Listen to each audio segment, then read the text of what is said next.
You're the one. You are the only reason. You're the one. We take pride in pleasing. You're why a McDonald's fry is crisp and golden brown. You're what they're famous for. Why, they're the best French fries in town.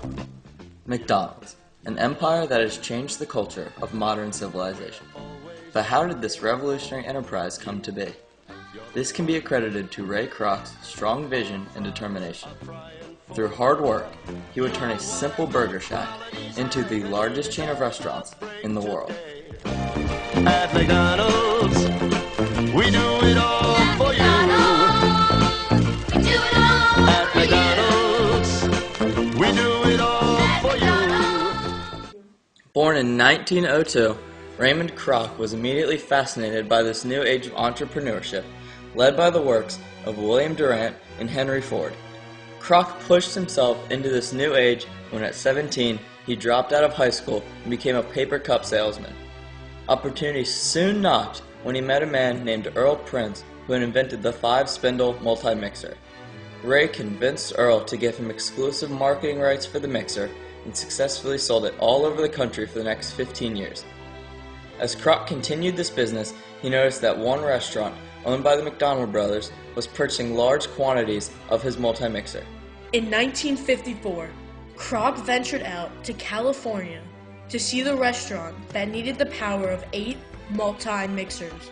Kroc arrived at a small restaurant owned by the two brothers, Richard and Maurice, commonly known as Dick and Mac. He instantly became fascinated by the way the brothers ran their quaint burger shop.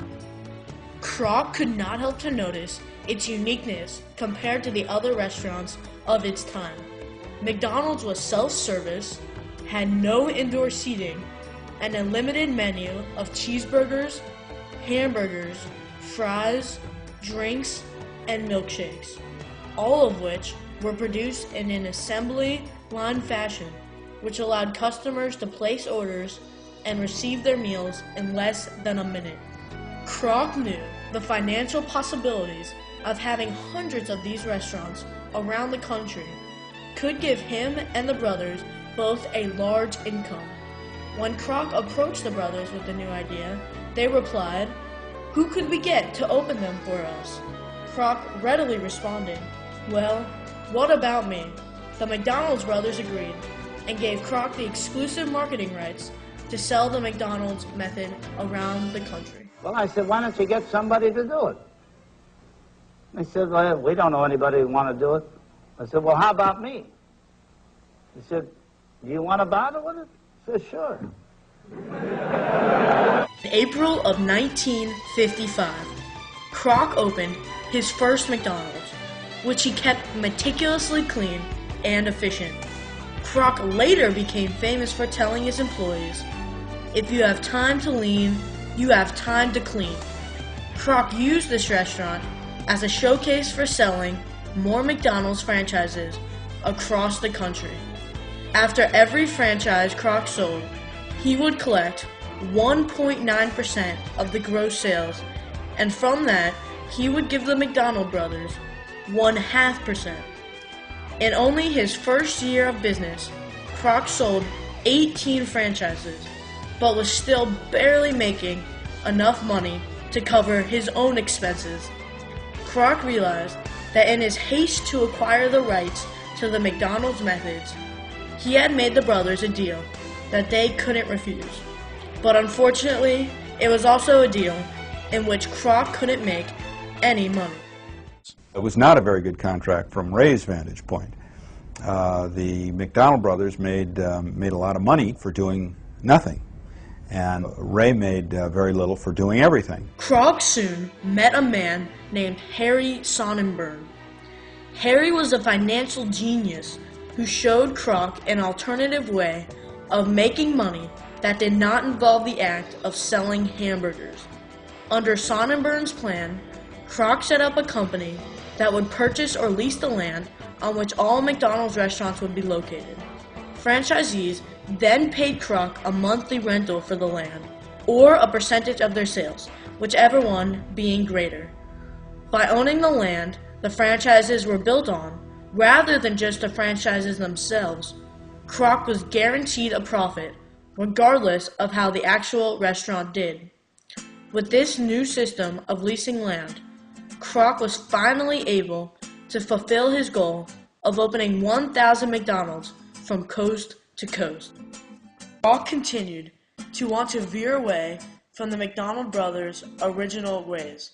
Kroc and the brothers continually clashed, frustrating Kroc to the point where he decided he wanted total control of McDonald's, all to himself.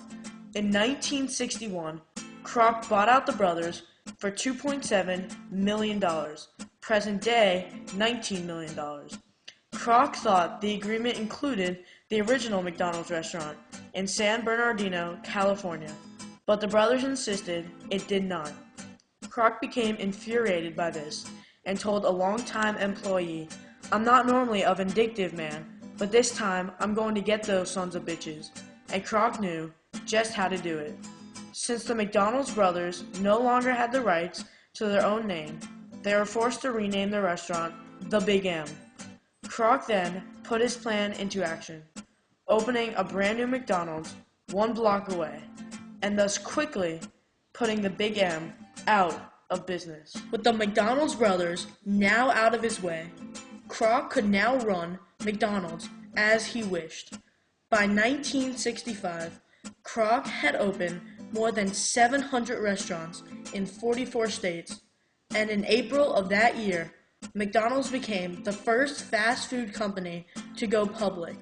Stock was originally issued at $22, and within weeks it soared to $49 a share, making Kroc an instant multi-millionaire. By the end of the 1960s, Kroc had met and far surpassed his goal, with nearly 1,500 McDonald's operating worldwide. By the 1970s, McDonald's was the largest food supplier in the country and would retain this name for the following 2 decades. At the time of his death, January 14, 1984, a new McDonald's was opening on an average of every 17 hours, and 10 months later had sold its 50 billionth burger. Even though Kroc died at the age of 84, the foundation that he laid for the McDonald's Corporation has not only affected the McDonald's industry, or even the entire fast food industry as a whole, but ultimately has changed the world's culture to date.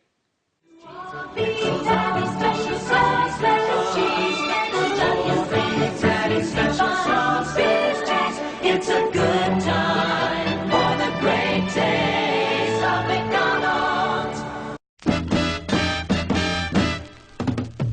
Big Mac, one of the many examples of how McDonald's has impacted Western civilization.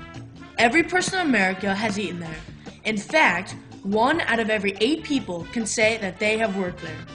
Even though McDonald's has changed over the years, they still share the same qualities, including cleanliness, hard work, and efficiency that Ray Kroc originally installed into the first McDonald's.